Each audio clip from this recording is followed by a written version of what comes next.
Hello નમસ્કાર વિદ્યાર્થી મિત્રો, નમસ્કાર. હું ઓઝા ફાલ્ગુન તમારું ઓઝા ક્લાસીસ ચેનલમાં સ્વાગત કરું છું. તો વિદ્યાર્થી મિત્રો, ચેનલ પર પહેલી વાર આ ચેનલને સબસ્ક્રાઇબ કરી દેજો, બેલ નોટિફિકેશન હિટ કરી દેજો, જેથી આવનારી યુઝફુલ વિડીયો તમને ઝડપથી મળી શકે. તો વિદ્યાર્થી મિત્રો, આજે આપણે ધોરણ 8માં વિષય ગણિત પ્રકરણ નંબર 8 દશાંશ સંખ્યાઓ છે તેનો આજે આપણે સ્વાધ્યાય 8.2 નો પ્રશ્ન નંબર 1 સોલ્વ કરવા જઈ રહ્યા છે. તો વિદ્યાર્થી મિત્રો, વિડીયોના અંત સુધી બની રહેશો તો તમને આ દાખલા ઇઝીલી આવડી જશે. તો પહેલો પ્રશ્ન છે કે દશાંશનો ઉપયોગ કરી રૂપિયા સ્વરૂપે દર્શાવો. તો વિદ્યાર્થી મિત્રો, પહેલો પ્રશ્ન છે 5 પૈસા. બરાબર, આપણે શેમાં બદલવાનું છે? રૂપિયામાં આપણે શું કરવાનું છે? એનું પરિવર્તન કરવાનું છે. બરાબર, બદલવાનું છે. તો 1 પૈસા એટલે કેટલા થાય વિદ્યાર્થી મિત્રો?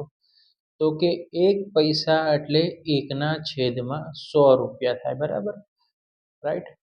5 પૈસા છે, આપણે હંમેશા કિંમત કોની આરે શોધવાની હોય કે 1 પૈસા. 1 પૈસા બરાબર 1/100 રૂપિયા થાય.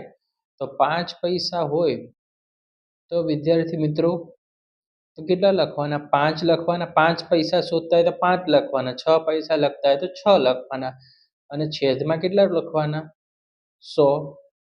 રાઈટ. હવે રૂપિયાનું ચિહ્ન આપણે લગાડવાનું. બરાબર, પદ કઈ રીતે મૂક્યું? 1 પૈસા બરાબર 1/100 રૂપિયા. તો 5 પૈસા એ કેટલા? તો 5/100 રૂપિયા થઈ ગયા. 5/100. બરાબર, હવે રૂપિયાનું ચિહ્ન લગાડ્યું. બરાબર, હવે 5/100 કરીએ એટલે આપણને કેટલા મળે વિદ્યાર્થી મિત્રો? જો 5 પછી 100 છે ને તો 0 મૂકવાના અને પોઈન્ટ પછી કેટલા આવશે? 0.5 રૂપિયા. બરાબર, ઓકે. શું આવ્યું? 5/100 હોય તો 0.05 રૂપિયા. સપોઝ 6/100 હોય તો 0.06 રૂપિયા. 7 પૈસા પૂછ્યા તો 7/100 0.07 રૂપિયા. બરાબર, યાદ રાખવાનું વિદ્યાર્થી મિત્રો. ઓકે. હવે બીજો દાખલો છે 75 પૈસાનો. બી છે 75 પૈસા. હવે 75 પૈસા તો સેમ આ જ રીતે કરવાની ગણતરી આપણે. 1 પૈસા બરાબર 1/100 કેટલા થશે? 100 થશે. અહીંયા રૂપીસનું ચિહ્ન લગાડી દઈએ. 1 પૈસા બરાબર 1/100. 75 પૈસા કીધા હોય તો આપણે કેટલા લખવાના? અંશમાં 75 અને છેદમાં કેટલા લખવાના? 100. અહીંયા શું લગાડવાનું? રૂપિયાનું ચિહ્ન. 75/100 તો અહીંયા શું લાગી જશે? 0.75 રૂપિયા. 0.75 રૂપિયા. બરાબર વિદ્યાર્થી મિત્રો, 75 પૈસા હતા. 1 પૈસા બરાબર 1/100 રૂપીસનું ચિહ્ન. 75 પૈસા હોય એને આપણે બરાબર 75/100 આનો ભાગાકાર કરો તો શું મળે? 0.75 રૂપીસ મળે. બરાબર, ઓકે. હવે સી દાખલો છે, સી નંબરનો દાખલો 20 પૈસા. હવે 20 પૈસા એટલે કેટલા થશે? 1 પૈસા બરાબર 1/100 રૂપિયા. બરાબર, હવે 1 પૈસા એટલે 1 નો કેટલામો ભાગ થાય? રૂપિયાનો 100મો ભાગ થાય. બરાબર, એટલે તો 20 પૈસા એટલે તો 20/100 કેટલા લખવાના? 100 લગાડવાના. અહીંયા શેનું ચિહ્ન લગાડી દેવાનું? રૂપિયામાં, કારણ કે રૂપિયાના સ્વરૂપે દર્શાવવાનું છે. 20/100 એટલે 0 પોઈન્ટ કેટલા થઈ જશે? 20 રૂપિયા થઈ જશે. બરાબર વિદ્યાર્થી મિત્રો, નેક્સ્ટ સમ છે 50 રૂપિયા અને 90 પૈસા. જો વિદ્યાર્થી મિત્રો, શું પૂછ્યું છે? 50 રૂપિયા અને 90 પૈસા કીધું છે. તો હવે આપણે તો કે હવે શું કરશું આપણે? 1 પૈસા એટલે તો કે 1/100 રૂપિયા થાય. તો આપણને 90 પૈસા પૂછ્યું છે. પહેલા પૈસાનું સોલ્યુશન કરવાનું. 90 પૈસા પૂછ્યું છે તો 90/100 અને અહીંયા શેનું ચિહ્ન લગાવવાનું? રૂપિયાનું. 90/100 કરે એટલે કેટલા થાય? 0.90 થઈ જાય વિદ્યાર્થી મિત્રો. ઓકે, બરાબર, રાઈટ. 90/100 એટલે 0.90.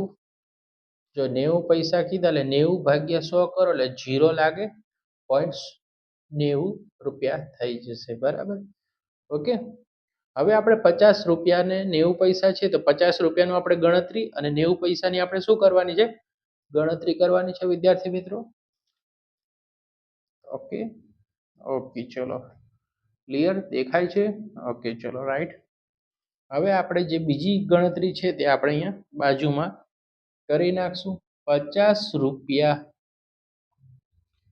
વત્તા 90 પૈસા. હવે રૂપિયા છે તો 50 લખો અને પૈસાને જો આપણે આન્સર લાયા હતા અગાઉ કયો આન્સર લાયા હતા?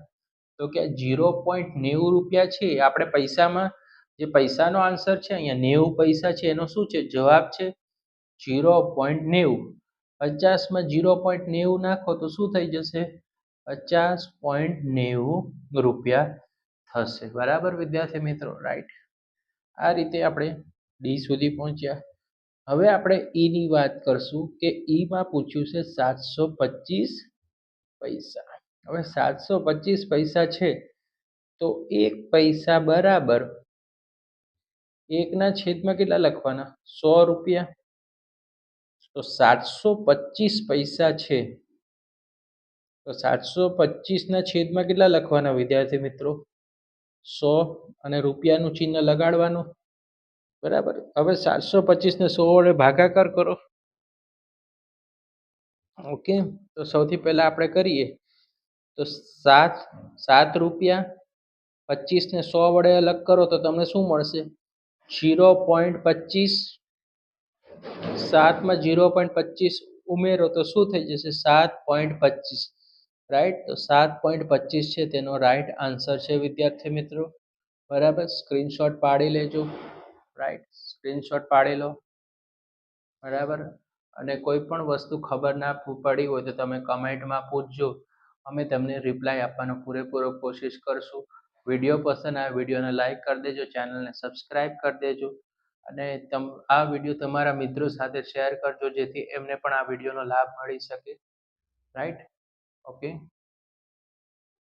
હવે આપણે નેક્સ્ટ વિડીયોમાં મળીશું સ્વાધ્યાય 8.2 નો કાલે પ્રશ્ન નંબર 2 આપણે છે તે આપણે કાલના લેક્ચરમાં રાખીશું. ઓકે. થેન્ક્સ ફોર વોચિંગ અને ચેનલને સબસ્ક્રાઈબ કરી દેજો.